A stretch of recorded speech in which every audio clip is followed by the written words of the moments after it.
Yeah, Neil, I think that's a great question. I don't know if we would have had or continue to have the season that we have had without her, right? And I think we've talked numerous times about what she's given to this program, what she's brought to these young players. Now these young players have gotten a lot of experience, under her leadership and under her guidance. And I'm so thankful that she chose, her last season here to be a Penguin, because she really, really has taken this program to new heights, and we got a ways to go still. So, but very, very proud of what she's been able to do. Obviously, from a statistical standpoint, but her leadership has just been unbelievable. Looking back at yesterday's game, the plays that Paulina made in that fourth quarter, handful of buckets, getting a loose ball, a block shot, what she was able to kind of contribute there. How has she kind of stepped into that sixth man role, so to speak? Yeah, she's done that multiple times this season, and I don't think there's, a better candidate for six woman of the year, six man of the year, whatever you want to call it. She has come off the bench. She's been a huge spark, but she's done it on both ends of the floor. She's come in and she's given us scoring. She's given us unbelievable paint presence, with her ability to shot block and alter shots. And she's always ready, she really is. And again, I give her a lot of credit for coming into a new system, new defensive system, and she's really picked up on everything that we've thrown at her. But she has absolutely been, I think, the best six man in this league. Have you, with 3 games left, have you guys reached your full potential? No, not yet, which is still so exciting. I think we've playing some really good basketball here recently, but still, you look at the film, you look at the tape, there's still areas where we can continue to get better at. These close games have been so good for our team.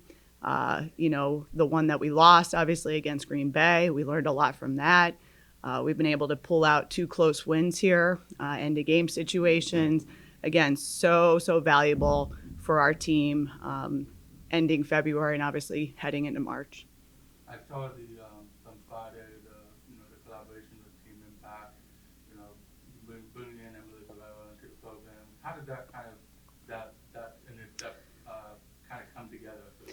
Yeah, back in the early fall, I think Team Impact reached out to our administration and wanted to do something, amongst the athletic department. And Rebecca Fink, my SWA, reached out to me and asked if we would be willing to do that. And I said, absolutely. I think our team is the perfect match for Emily.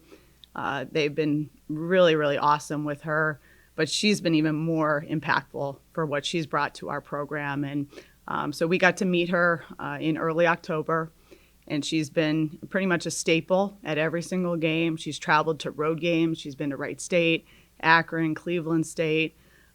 She really has just been our absolute biggest cheerleader. And it's so cool to see our players, just really lighten her day, and all the challenges, that she goes through. But she's been really impactful. And so it was awesome to officially sign her. But, she's been a big part of our program for many, many months. I've noticed like some of the traditions or kind of routines that you guys have, whether it's shoot around or ending practice with the half court shot, and then obviously the post road wins, ice cream trip. How did those kind of traditions kind of get started? Yeah, I've been doing this for a long time, and we're very a routine program. So a lot of that is, sticking with our business-like manner on the road, but we do like to have a lot of fun too. And I think that's important. So yes, shoot around. We always end with a half court shot. You'd be amazed at how many times that is the first shot. So our team has gotten really good at that.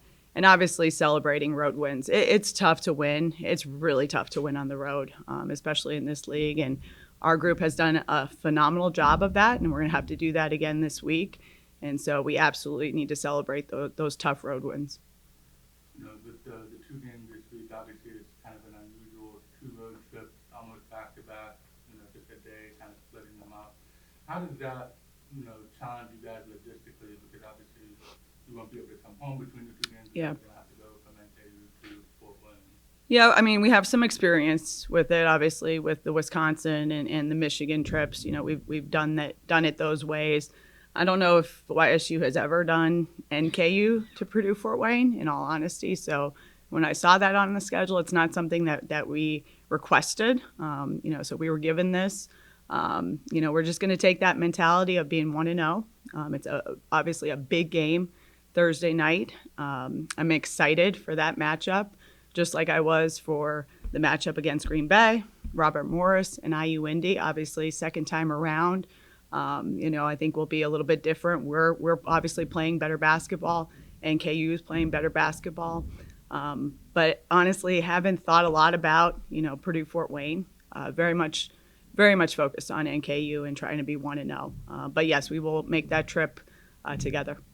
Melissa, generally speaking, second semester, all the athletes here at Youngstown State, we got to know the GPA is 3.541. So, you know, how difficult is it, speaking from your stance with the basketball team, to keep that GPA up, you know, and focusing on that, or the classroom and basketball? Yeah, I mean, well, that number is pretty remarkable from a, you know, whole athletic department. You know, I think our GPA is a 3.8 something. You know, very close to almost a 3.9. So, again, you know, it's something that for my career, you know, we put a huge emphasis on. Obviously, Youngstown State has been really good in the classroom from a women's basketball standpoint. So it's so cool to see the whole athletic department and how successful they are. But we have great resources here. We have great academic advisor.